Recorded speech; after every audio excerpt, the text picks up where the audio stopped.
মটক আৰু মৰাণৰ এটা সংশোধনী হ'ব যে সেই কাউন্সিলত অকল মটক আৰু মৰাণ মানুহে ভোট দিব, নহলে এটা মানে বিতৰ্ক হৈ যায়। চাহ বাগিচাৰ মানুহ, কৰবাত আহোম মানুহ, তেওঁলোকেও ভাবে যে আমি মটক কাউন্সিলত গুচি গলো নেকি। সেই বিতৰ্কটো অৱসান ঘটাবৰ কাৰণে কেইবালানিও আমাৰ আলোচনা হ'ল। এতিয়া এটা সিদ্ধান্ত হৈছে যে মটক কাউন্সিলত অকল মটক মানুহে ভোট দিব, মৰাণ কাউন্সিলত মৰাণ মানুহে ভোট দিব।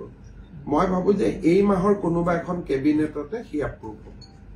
এতিয়া সমস্যাটো যাতে এইবিলাক সেন্সিটিভ জায়গা, কিবা এটা কাম জলদি কৰিব গৈ যাতে কোনো কাজিয়া পেচালত নাযাওঁ, সেইকাৰণে আমি অলপ লাহে লাহে আলোচনা কৰি আছো। যিহেতু এইবিলাক এনেকুৱা কথা নহয় যে আজি নকৰিলে ৰাতিপুৱাই ৰেলগাড়ীখন মানে মিছ কৰি যাম, তেনেকুৱা কথা নহয়।